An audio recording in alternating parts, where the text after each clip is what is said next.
It was about to get as sorrowful and dreadful and painful as what I had just experienced was glorious and majestic. A horrific car crash killed Don Piper. He says in a flash of an eye, he ascended to heaven, a beautiful, peaceful, and loving place. A place where he saw indescribable sights and sounds. But when he came back to life 90 minutes later, he was left with a severely crippled body and agonizing pain, and more questions than answers. Did he really go to heaven? If so, why did he come back?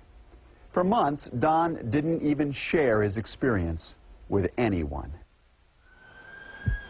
Every time my heart would beat, it would be like hitting my limbs with a hammer. Turned away from 2 local hospitals, Don felt every bump and shake during the nightmarish ride to Houston. It was just the most excruciating, powerful, throbbing pain that I didn't even know you could feel pain like that. Don finally arrived at Memorial Hermann Hospital's trauma center. My internal organs were intact.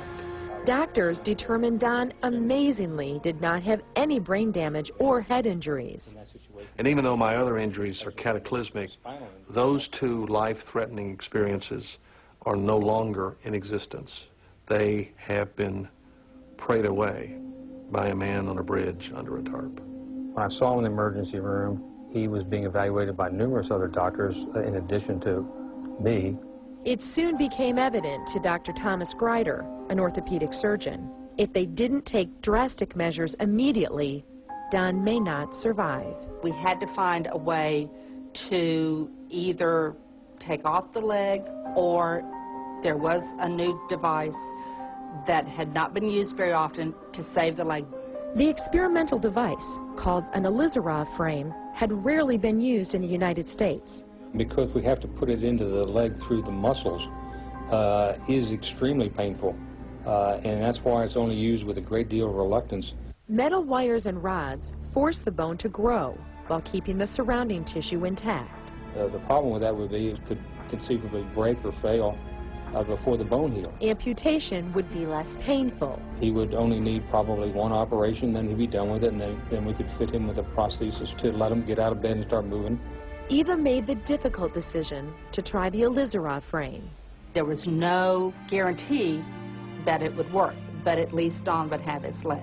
If you can imagine taking an ice pick and just kind of burying it into your leg to the bone and then moving around it, I had 30 of those on my left leg, and I had 12 of them on my left arm.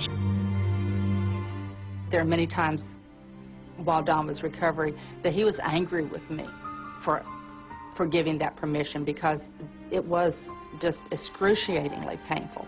I never went to sleep for a year.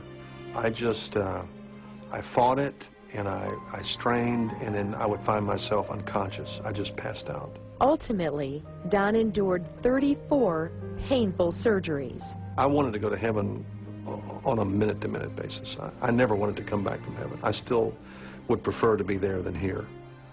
His yearning turned into heavy depression. That was my scariest time. That was when I guess my faith did waver a little bit, because Don wasn't trying. And that's so unlike him. He's so determined, and he had quit. It was a dark period, a very, very dark period. 2 things really seemed to overwhelm me, a sense of what I saw and lost, and a sense of what I might ever do that mattered.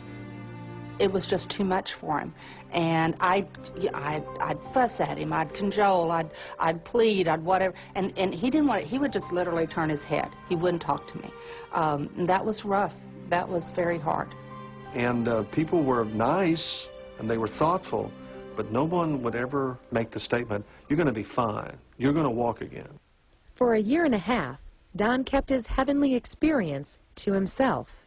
I didn't want to share it. I felt like it was a sacred secret.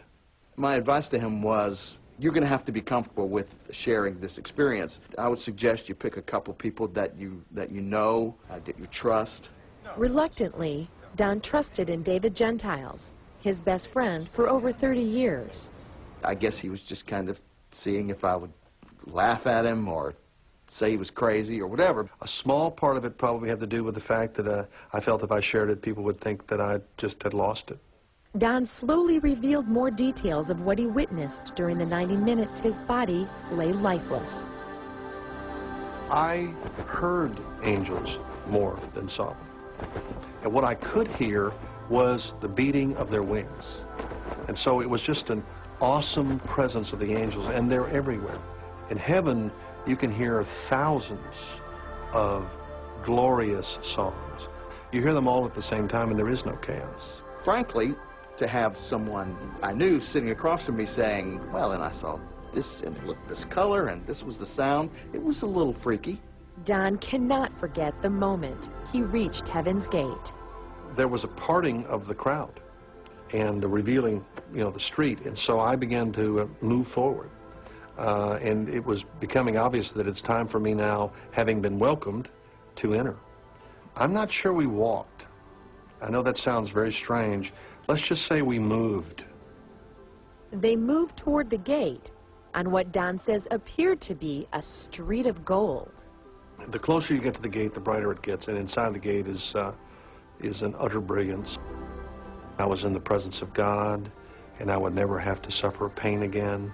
I would never have to be weary again. I would never have to worry again.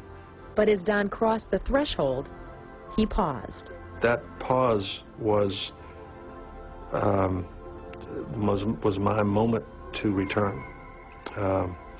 The culmination of all those prayers on earth was realized at that moment, as God, in His infinite wisdom, decided it was not my time and sent me back. Until Don shared his experience, Eva was hurt that Don wished he had not survived the accident.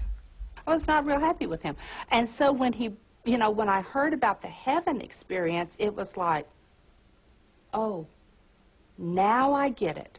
Because if you've been there, why would you want to be back here? Did Don really visit heaven, or was it just a figment of his imagination? I deal with critics of the near-death experience, with skeptics about the phenomenon.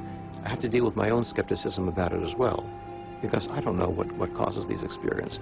Dr. Bruce Grayson, a psychiatrist with the University of Virginia, has studied near-death phenomena for over 30 years.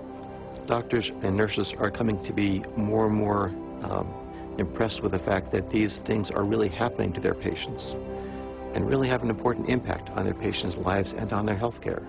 Important events with no real medical explanation. But Grayson says he cannot deny the millions who say they've had encounters with the other side.